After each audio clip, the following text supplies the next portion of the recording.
I'm not saying I agree with these arguments, but I can tell you're a debater because this is the Me way either.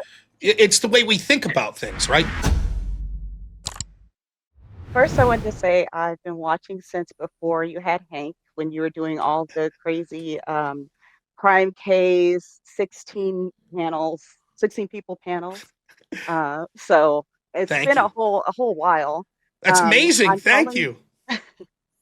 I'm calling because my husband dared me to, and he said that I wouldn't, and I was like, bet. How about that, husband? Take that. So I gave a call because we were watching your debate yesterday together. And I'm a former debater. I used to debate in high school. I did LD debate though, so I never got Lincoln to do Douglas. that. Yes. I never did it, but I did judge a couple Douglas debates. Yeah. Yeah, and then after that, I just judged debate. So I've judged a variety of different debate formats. So I For really the appreciate audience that that doesn't know, perspective. the style debate I did, it's called like NDT CETA or policy debate.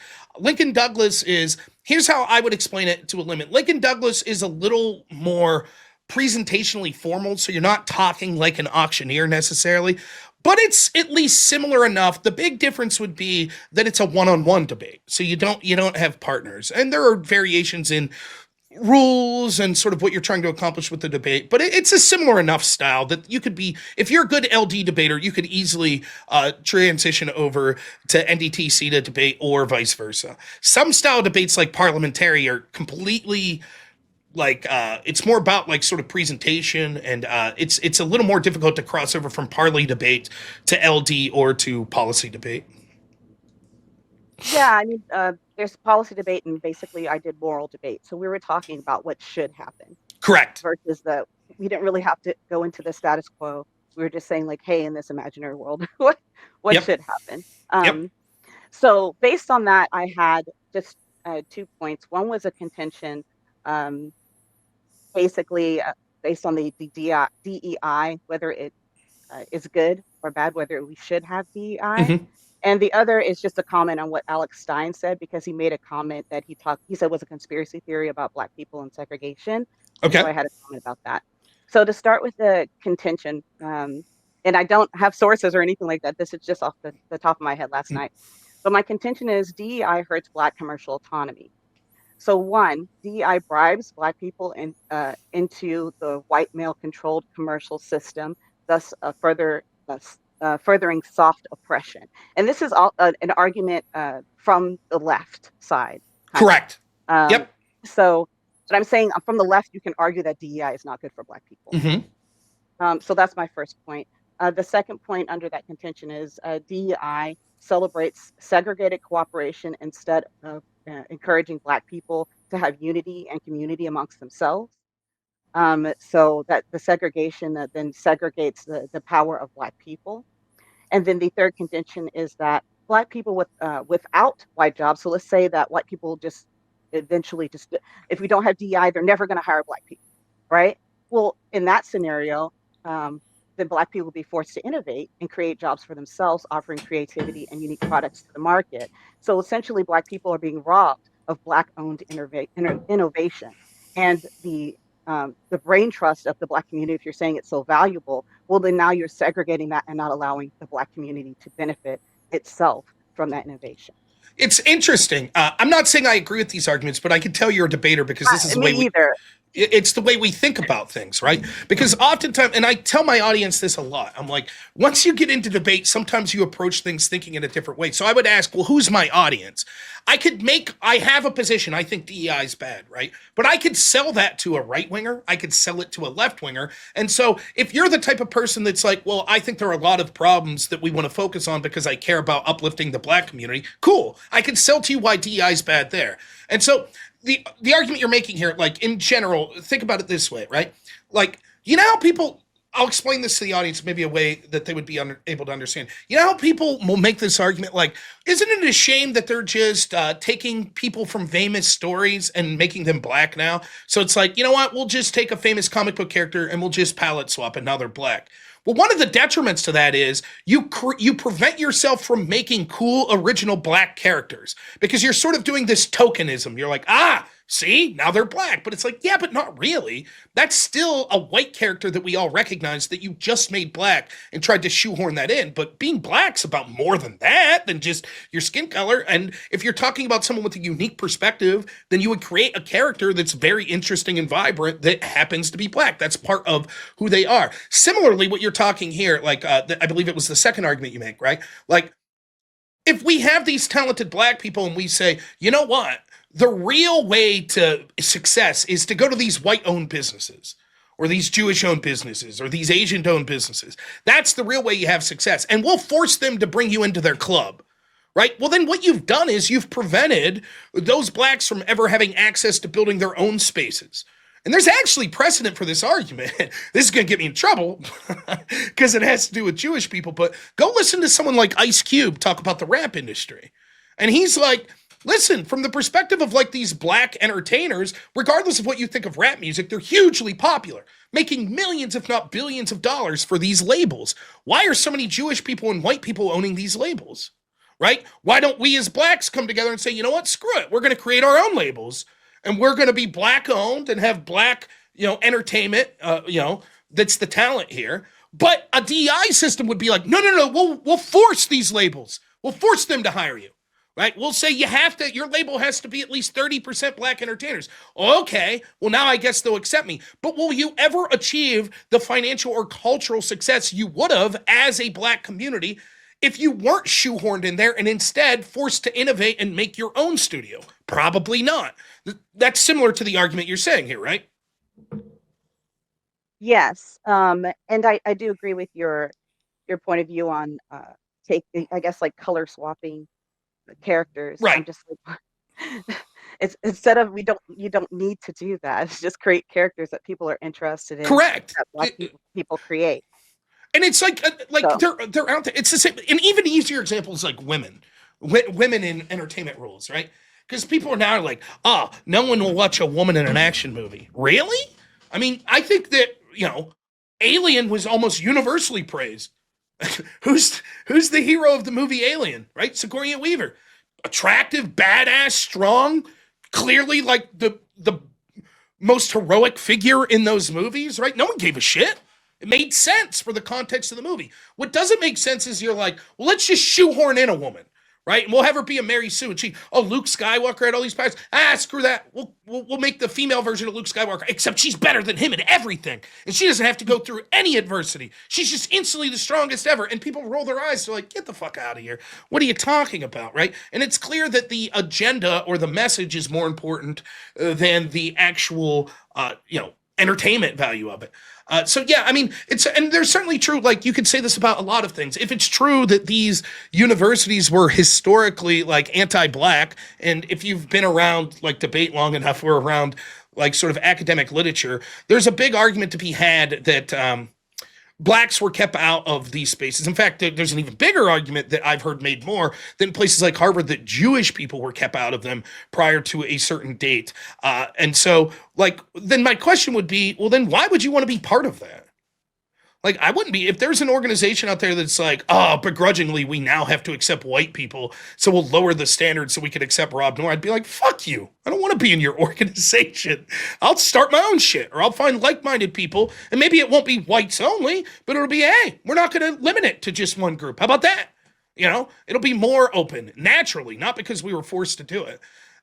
So yeah, I agree with you. There's another argument that this sort of in the same spirit, which has to do with immigration, right? And this is an argument that is referred to as brain drain that maybe people haven't heard before. But this is an argument, again, arguing from the perspective of the left. So the argument would be like, we should have a big heart for, like, say, the people of Zimbabwe. Right? We should have a big heart for them. And so there's talented people in Zimbabwe that want to immigrate to the United States, and why shouldn't we allow them? Well, one of the arguments as to why not, if you're arguing from the perspective of the left, is because then we take the best and brightest from Zimbabwe, and then what's left in that country? We've taken all their best scientists. We've taken all their best artists. Now they're in America because the deal in America is what's already set up for you. And as an individual, you come here, you could get rich. But in your country, you may toil and lay the groundwork for a fantastic foundation for your country and for your culture, but you're probably not going to end up as rich as you would be if you came to the United States. So you're going to be like, you know what? I'll go to the US.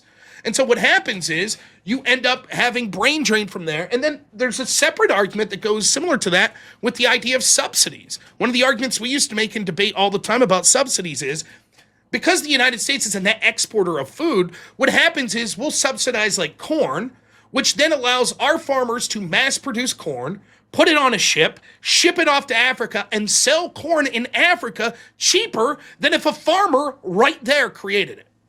And so the local farmer is outcompeted. Now, normally what would happen without the subsidies is all the travel costs, etc., would make the corn more expensive that's coming in from the United States. But because the United States subsidizes it, in part because left-wingers are like, well, it'd be good to give cheap food to Africa. Sure, that's what it sounds like. But what you've done is you've ensured that those countries become totally reliant on the United States. The evil white man, as you would. Now they're reliant on them. And they can't, once you're reliant on them for food, well, you know, so it's a very similar argument to those things. And I think you bring up a fantastic point. It's all about being able to make your argument tailored to the specific audience.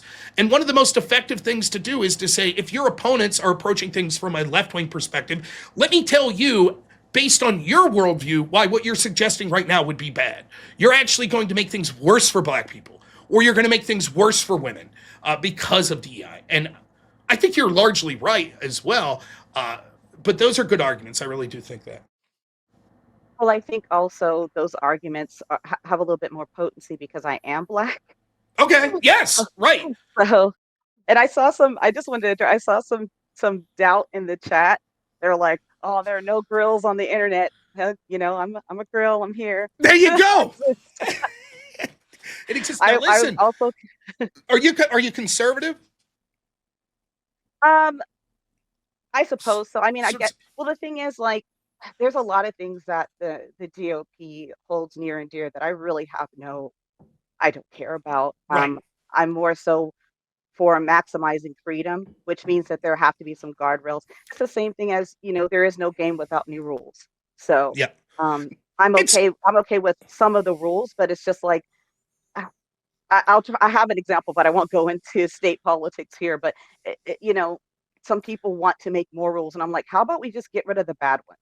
Stop making more rules and get rid of the bad ones. I used to. So I had one of my best friends was a dude that was on the debate team that I became really good friends with, who happened to be a black guy, and so we would talk about politics and debate. But it's weird because when you're a debater and you're talking about this shit, it's almost always from the how do I win a debate prerogative more than like, well, what do we really care about politics? But it obviously overlaps. And, you know, one of the things I would talk to him about is like, just if I think that if I was black, sort of the way that some people talk about black people in an effort to defend them is ungodly bigoted. Like, it's so offensive for how belittling it is.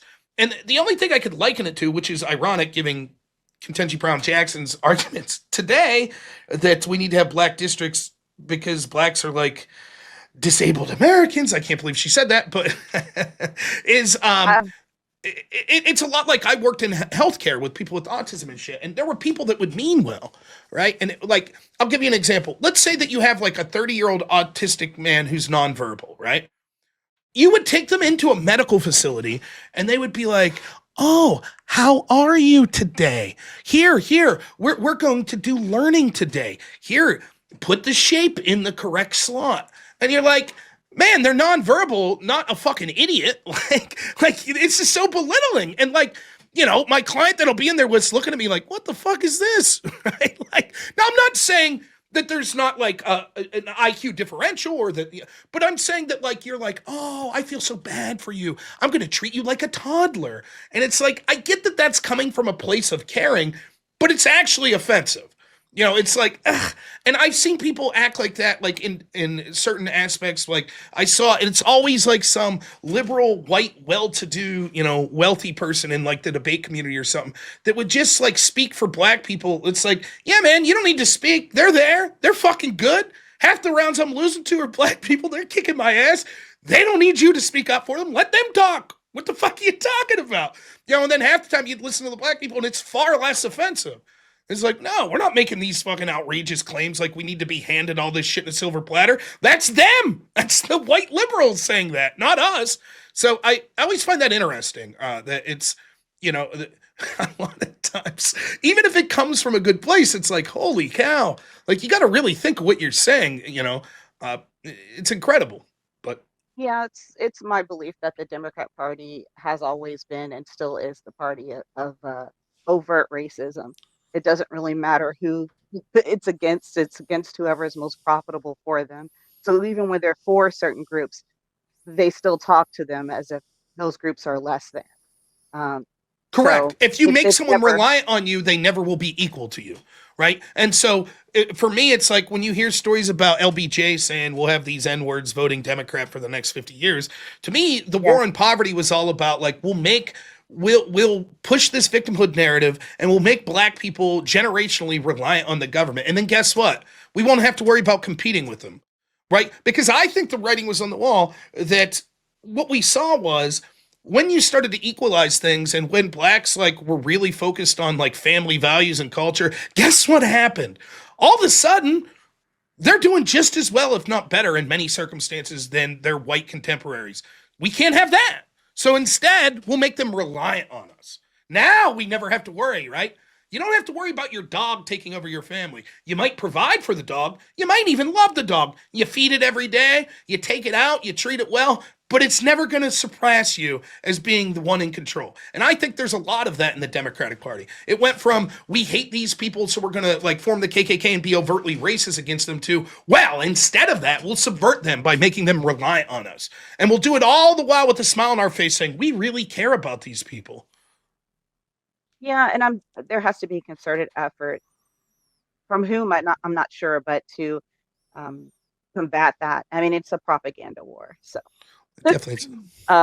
unfortunately, the Republicans are trash at it. Yeah, I mean, Um, Republicans, our whole political system sucks. I don't agree. And yes, I'm not for the Republicans that much. They're very comfortable with losing and still collecting their checks. So that's exactly how I, I feel. I don't yeah, I don't like them. That's why I'm like conservative.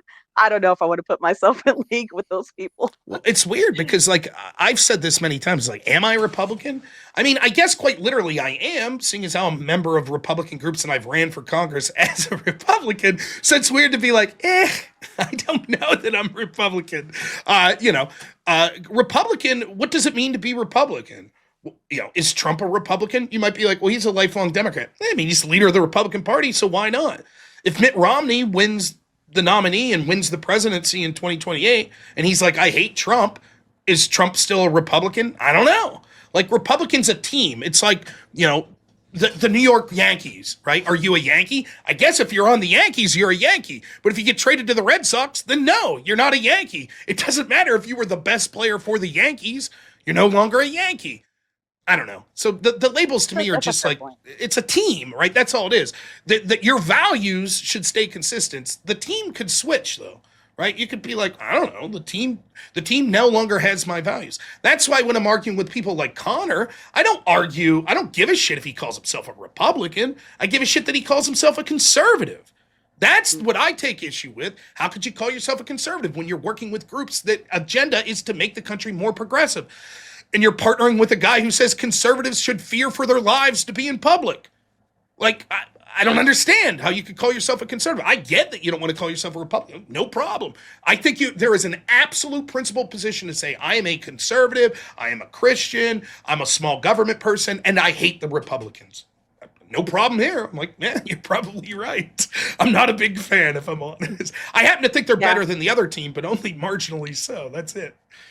agreed. Until they start actually doing the things that they're elected to do, and I'm talking about Congress that's there beyond any of the presidents that are elected. Yeah. They've been there for a long time, and until they start actually representing the constituents who are voting in these presidents, trying to signal to them what they want done, and then they're pretty much the same. They're just like an elitist class, and they're, as George Carlin said, they're what is it? They're one big club, and we're not. There's one big club, Yeah. and we're not.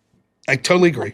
Well, hey, I Um, gotta run. I got three other oh, callers and I got about half hour, but I'll give you your last point. I know you had another point to make, so Oh, it was just commenting. Alex Stein, he started kind of going on a mini rant at the end of the debate about Black people and segregation and how it was possibly bad for the Black community. And he called it a conspiracy theory, but there are I've heard that from Black people that that is a real um, thought that Black people have that retrospectively, like, and at the time, because Malcolm X was saying that as well.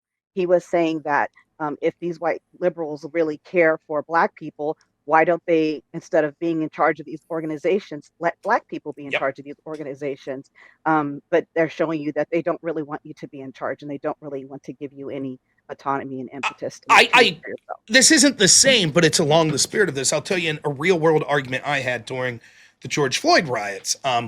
I used to put all of my stuff up on Facebook too, but the problem is that's a different audience. That's people that know me in real life. And then that's causing all kinds of problems. Like I go to a family event and people want to yell about the video they saw. So I stopped putting on Facebook. But in the little town I live in, rural Pennsylvania, there was this dude, I used to be an alcoholic. So there was this dude I used to drink with that starts giving me shit because I'm like, hey, these riots need to stop. And he starts yelling about systemic racism, this, that, and the other. And he makes the comment that I'm nothing. I would be nothing without Black people. And I'm like, well, okay, explain how. And he says, so much of what you own is because you've stolen it from Black people. And I was like, you mean me or all white people? He said, all white people. I said, okay, how much of your own stuff would you estimate you own because you've stolen it from Black people? He said 50%. I said, okay, give it back. Huh? I was like, then give it back. Right? You own 2 cars? Yeah. Give one to a Black guy. Well, what do you mean, well? See, the difference is I don't think I stole the car from a Black guy, but you do. You think that you stole that car right there from a Black guy, and yet you refuse to give it back. If you truly stood by your convictions, you would say, I have stolen this and I will return it.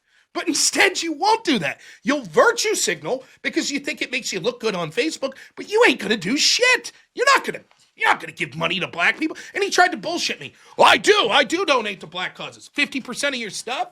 So let me get this straight. If I break into your house and steal 50% of the money in your safe, but I donate 5% of that to a charitable cause, you're going to be like, oh, okay, that's cool. No, you'd be like, I want my shit back. You stole it from me. Give it back. It's not sufficient to say, but I donated 5% of it to some cause.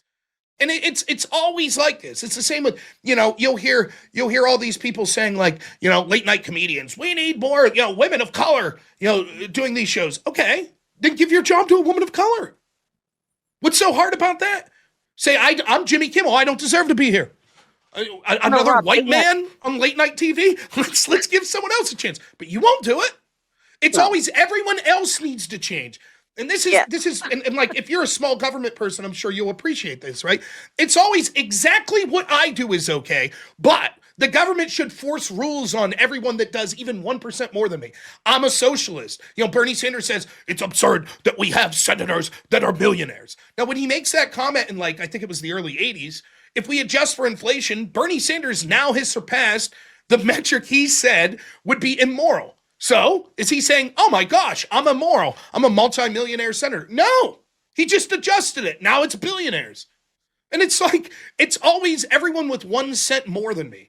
Or under COVID, it was this. I had people telling me, my wife who was 9 months pregnant deserved to get COVID. Why? Well, because, Rob, you argued against lockdowns. Okay. So she deserves to be punished for that? What did you do? Did you do it perfectly? I locked down. So you didn't go get groceries? Well, sure, I went out to get groceries. Oh, really? How many times a week? Maybe 3 times a week. You monster. You left your home 3 times a week, jeopardizing people? Outrageous. You couldn't have went 1 time a week? You couldn't have ordered, to have them deliver groceries to your door and then have them set there so you didn't have to interact with a human? You couldn't have done that? Well, so it's just exactly what you did was the moral thing. Right? And anyone that didn't do exactly, if I would have said, but I only went out once a week to get groceries, so you're an immoral piece of shit, they would have said, come on, that's ridiculous. And I'm so tired of this, this virtue signaling attitude where it's like, and it's exactly what you're talking about. Like Malcolm X, he said this, you're absolutely right. Famously, he's got a clip you can see where he says like the people that worry him the most are the white liberals. That they're actually the worst from the position of keeping Black people from positions of power and being autonomous. And he's absolutely right. It's like, it's duplicitous. If you really feel this way, then get out of the way and give us a position of leadership. Oh, you won't? Then shut up. Stop pretending. That's worse. I would rather have someone tell me to my face, I don't like you, than say, oh, we love you. And then behind my back be like, what can we do to keep this guy down? And that, in my opinion, is what the Democratic Party represents with Black Americans. They, on one hand, say that they care about them so much, but on the other hand, they institute policies that they know will make their lives worse. All the while paying lip service to this tokenism. But look, you're so special, and we talk about how great you are all the time. It's horseshit. Agreed. And I assume you're speaking about that debate you had with Dylan. I saw that when he went out Yeah, right. to protest, but that was okay. When his producer, Mr. Geck, he was the one that was bragging or was laughing about me and my wife getting COVID in December of 2020. I didn't really give a shit that I got it, but my wife was 9 months pregnant. And even for someone that was sort of trying to look into shit, it was very uncertain what would happen with babies if a mother had COVID that late into the pregnancy. Now, turns out I got decently sick. My wife just lost taste, and that was it. We had no complications. But nonetheless, I was a little pissed off when Dylan's producer said that I deserved it. Meanwhile, he's out there completely violating the orders in a way I wasn't. I am a boring old man whose wife was pregnant, so I just happened to not be going out. And at my work with healthcare, I was forced to wear a mask. I was forced to get checked up all the time, take COVID tests all the time because that was my work. I worked in the medical field, right? So what exactly did I do that's worse than the guy you're working for? And it's just, when we do it, it's okay. We did it for good reasons. But you're a bad person. So you deserve bad outcomes. And it was nonsense. But hey, Chupa, tell your husband you won. You called in. I very much appreciated the call, and hopefully you'll call back in someday. Always nice to talk to a fellow debater. So appreciate it. Thanks, Rob. Take it easy. Yeah, Lincoln Douglas debate. How about that?